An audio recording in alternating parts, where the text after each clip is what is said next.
I'm Erin Skipper, and this is going to be the first in a series of Storytime videos. I ran away from home when I was a teenager and lived on the streets, traveled, hitchhiked, hung out in the gutter punk scene in Seattle and the West Coast. Really fun, light topics, I know. I've been through a lot of changes and very different scenes in my life in different parts of the country. So I have stories from, many different phases and sort of incarnations, if you will, within this lifetime. When I was 16, I ended up moving back to my hometown, which my family had left when I was in preschool. We moved away from. I'm from Port Townsend, Washington. It's on the Olympic Peninsula, about 30 bird miles northwest of Seattle. And I was born there, so I have a lot of family there. My family goes back several generations. My great-great-grandmother was Native American, and she migrated down from Alaska and settled in what is now Port Townsend, Chimacum area. And for some reason, when I was in high school and dropping out of high school, everyone that I was hanging out with were, sort of in the hardcore punk scene. A lot of them were going to Port Townsend. And I've been thinking about, what can I tell about Port Townsend? And so much happened there. To be honest, I'm not ready to start telling those stories or sharing in detail what happened because so much happened. But I will share a little bit about why everyone was going there. A lot of my friends were hanging out there to kick heroin. There was a lot of kicking heroin. There was also a lot of doing of drugs. And there still is. Not that everyone is doing them or everyone that I was hanging out with was doing them, but that happens a lot everywhere. So a lot of the stories are really heavy from that time in my life, and I will get to that more, some of the stories. I think the hardest part about looking at that time is that for me, getting out of that scene, it felt like a life or death kind of situation. A lot of my friends had died of overdoses.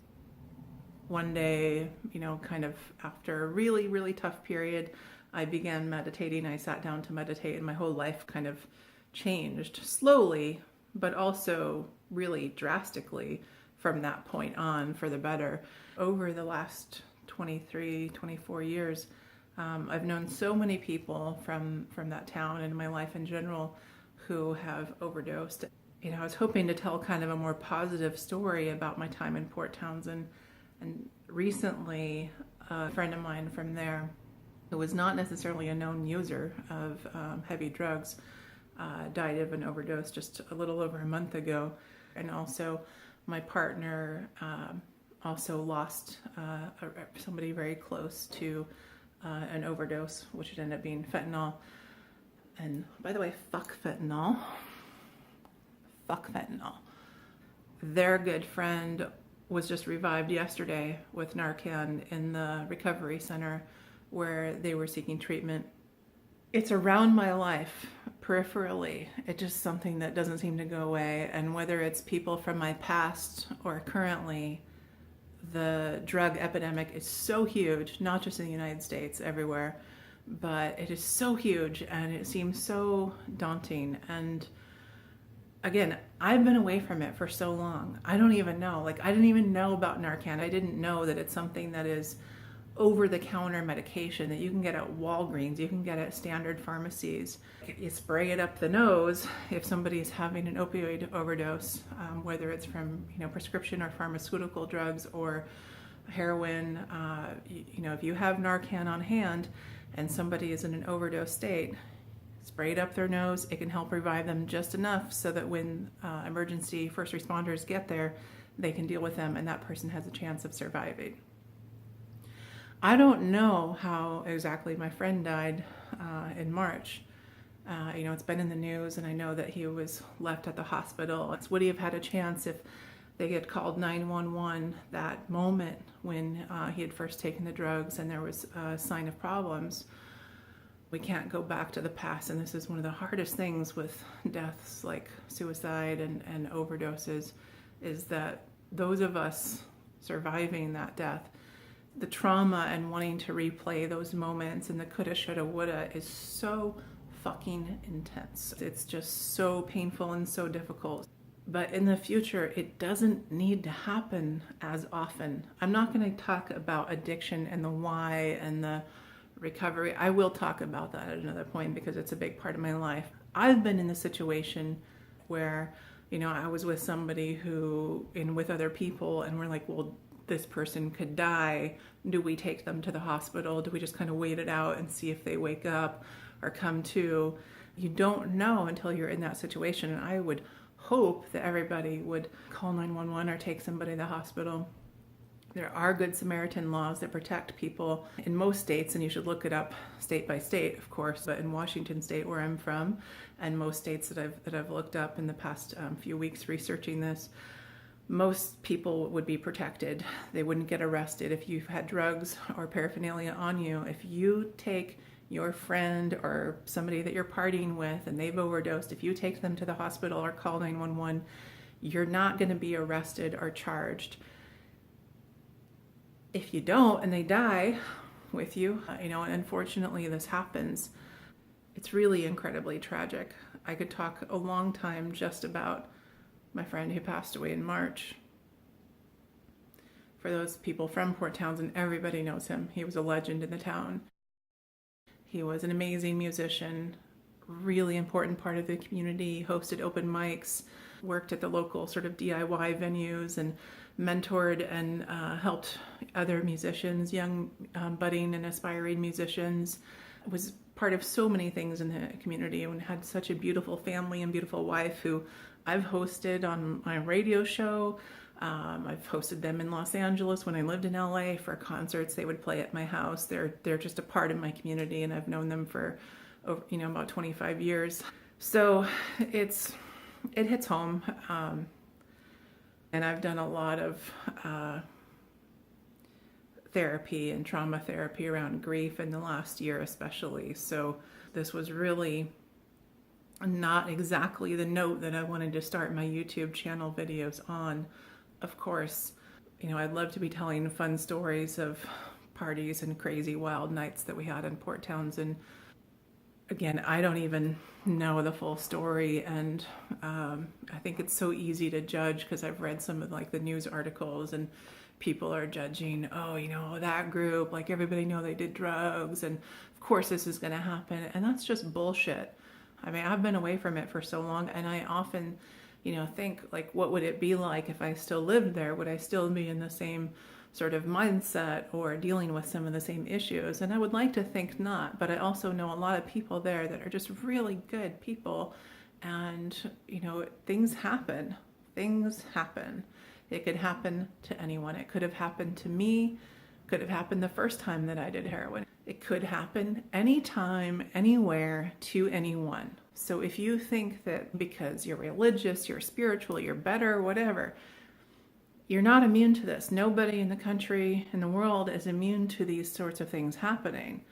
So again, I think part of it is being aware of what you can do in that situation. Have some Narcan on you, and you can get kits of up to 2 doses or 4 at pharmacies, ranging from anywhere between $20 and $150, depending on the contents of the kit. You can get a prescription, especially if you are using opioid pain medication. You never know. You just never know.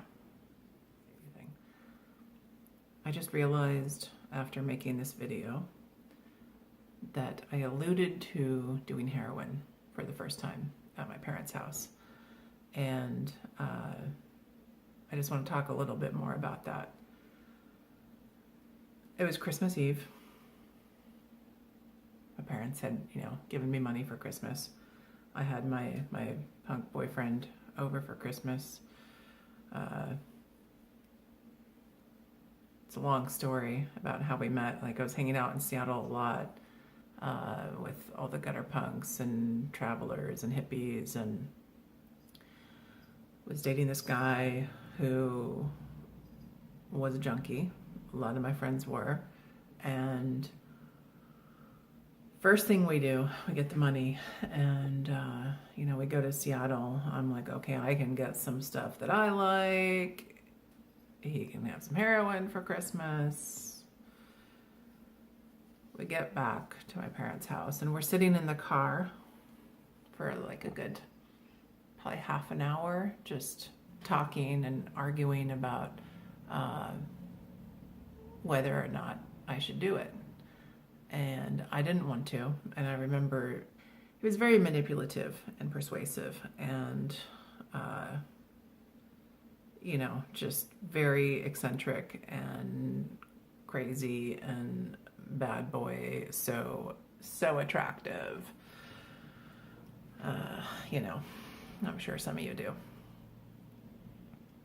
And I was young, and I was 16, and he, was just telling me like how important it was that I do it, that it would help with a lot of the pain and struggles that I had in my life, and that it would open me up like creatively, and it would just make me so much happier if I did it, and all these things. And he was just incessantly talking me into it.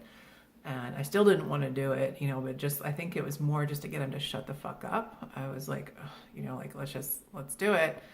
And so we go inside, and we're sitting in the living room. My parents, my brother, everyone had already gone to bed. My parents have never heard this story. I don't think anyone in my family has. And my dad's dead, but they'll flip if they hear it. So yeah, everyone's home, and we're downstairs. He injects it for me, but it was just like hours of me vomiting and him yelling at me, telling me not to go to sleep. I mean, if you're going to OD, you're going to do it pretty quickly, but I didn't know that at the time. So I'm thinking I'm going to die. He's literally just like in my face, yelling at me all night, telling me not to fall asleep. And I just keep puking and passing out, and then puking some more, and then passing out some more. And I'm such a sensitive person. It's like, if it had just been just a little bit more, that could have been it. Not just that night, but many times. I think that I'm lucky. And I'm lucky. And I'm grateful. Grateful to be alive, and grateful to have been free from drugs and alcohol for 23 years now. Grateful for recovery. Just grateful. 1, 2, 3, 1, 2, 3.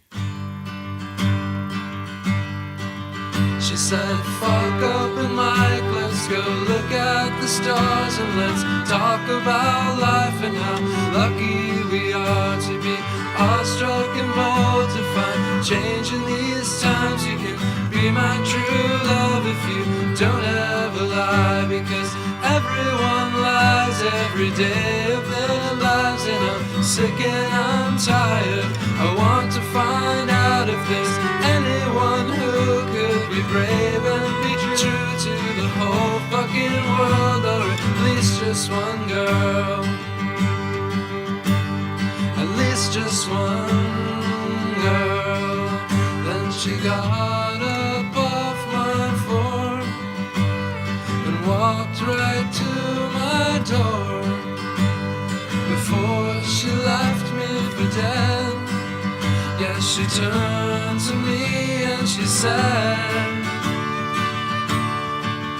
don't expect to find love with no sacrifice. Don't expect to find love with no compromise.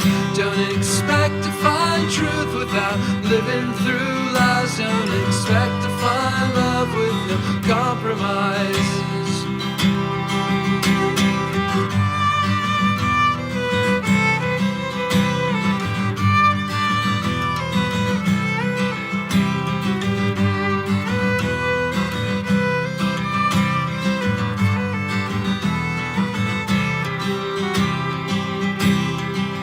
I said, wait for a sign and let's pick up the parts that we threw to the wolves while we waltzed in the dark. We were too young to know that we had to let go. At the time it felt like we were buried below. There's 100 excuses that I could have made, but I'm helpless and tired. I want to lie down in your shoulder-length hair and pretend we're not there. Close close your eyes in my arms and I'll do you no harm.